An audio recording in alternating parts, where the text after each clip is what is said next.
Okay. The next section is section 64, which is talking about remuneration to spouse. Most common tax evasion mechanism. Most common. Whenever assessee start any organization, from that organization, he will always try to transfer some amount to his spouse account. Very, very important, my dear friend. If assessee has started an organization and in that organization, he is having a controlling interest, or we say substantial interest, or we say it is more than 20%, obviously, then you can influence the decision making power of the organization. When I say more than 20%, it can be 100% own proprietorship. It can be partnership from 50-50. It can be company where you are a shareholder of 60%, 70%, 25%. Okay. So you control the entity and you know that the entity is liable to tax at the rate of 30%. All the major entities are liable to tax at 25 to 30%. Now, somehow you wanted to reduce the profit of this entity. How do we reduce the profit of the entity? To reduce the profit, we have to increase the expenditure. Now, how do we increase the expenditure? By showing fake remuneration, by showing a fake remuneration that my spouse also works in the organization and we are paying her 50,000 rupees salary. If you talk about 50,000 rupees per month salary, annually it becomes 6 lakh rupees. And if you apply 30% on it, it becomes 1.8 lakh rupees flat tax saving. Very simple calculation I'm telling you.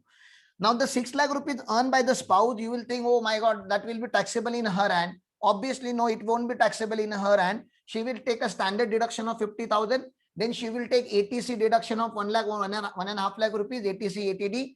And then the total income will become below 5 lakh rupees. And after becoming total income below 5 lakh rupees, she will not pay tax even if she is earning 6 to 8 lakh rupees from any organization. So it is very common tax evasion practice in an industry that if the associate transfer the income to spouse who is not actually working in the organization, and tomorrow when department conducts an inquiry, tomorrow department opens a scrutiny against this entity, and they always capture a related party transaction. This is a related party transaction. A director spouse, a partner spouse is a related party, and department know that whenever there is a transaction with related party, there is a possibility of manipulation. When department knows it, that there is a possibility of manipulation, please understand, department will conduct cross inquiry with your spouse. What exactly you do in organization? Now you might have trained your wife to some extent. Like whenever they ask you, what do you do in organization? You should say, you are an admin head. Okay. You are an admin head of the organization. Therefore, you are getting such a handsome salary. Okay. So as an admin head, what exactly you do? So obviously you would have trained her. Okay. You go and tell them that you are managing salaries. You are managing day-to-day operation. She will say, I manage the salary. I manage day-to-day operation. Then department will ask her, then how many employees you have? Who is your highest paid employee? On which day you release the salary? What if the employee doesn't come for 5 days? You tell me the name of 10 different employees who are working in 10 different departments. The moment a department keep asking you the cross questions, question after question, obviously, no matter to what extent you have trained her, she will give some wrong answer at some moment, and she will be afraid of doing this because she know the consequences. Department will threaten her with lot of penalties and penal consequences. She will say the truth that I don't go to the office. My husband goes to the office. He only transfers some money to the account, and this is the only a shown transaction. Please understand, this will not happen in my case. In my entities, okay, in Elite Gurukul Limited or in my partnership firms, my spouse works with me. See, spouse working in the same organization is not a problem. The problem is you are showing that she is working, but she is not working. In my case, if tomorrow department comes and tomorrow they ask my spouse, how can you earn income from the organization where your husband is earning more than 20, holding more than 20%? Then my spouse will say, sir, I am also working in the same organization. I am also a teacher. I am a compliance head. So, and then department can ask her so many questions. Who else is working in the organization? What is the working culture? What is the working hours? Any question, whatever question is raised by the department, she will be able to answer because she is actually working. So if somebody is actually working in the organization, obviously clubbing provision will not apply.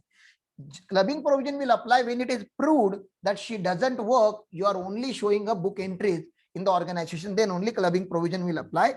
And therefore, I always say, if your spouse is having technical or professional qualification, then the clubbing provisions will not apply. You have to show that she is technically or professionally sound and she can work and she can earn her own money. Okay. So this is for spouse. Another example here for spouse is income arising to spouse from a transfer of asset without adequate consideration. This happens for usually business assessees. Please understand. Okay. That happens to the job assessee. This happens to a business assessee. Imagine there is a shopkeeper. This shopkeeper will have two books. Okay. Two books, XYZ firm and ABC firm. XYZ firm he will show on his own account, assessee's account, and ABC firm he will show on spouse account. All the capital will be introduced by the A. All the managements will be taken by the A. All the orders will be dispatched by Mr. A. Everything will be done by Mr. A. Spouse is only shown in the books of account. So whenever we say spouse is earning business income from a money which was gifted by her husband, obviously spouse is not running the organization. It's a husband who is running the organization, and we consider them that they are a partner in the organization. If both have started the organization. So if tomorrow my spouse said, I have arranged 2 lakh rupees capital, please give me 8 lakh rupees capital so that the total 10 lakh rupees capital can be invested in business. So 8 lakh rupees capital of a spouse, 2 lakh rupees capital of a spouse, 8 lakh rupees capital of a husband, assessee, and total 10 lakh rupees she has invested in a business. And tomorrow if she earns 1 lakh rupees profit, my dear friend, please understand, out of 1 lakh, 80,000 they will club in the hands of husband, and only 20,000 will be assessed in her own hand. They look at the capital ratio of the organization. If 2 lakh rupees is invested only by the current owner and 8 lakh rupees is taken from the husband or the other assessee in the organization, then obviously it is the total income of the organization has to be split.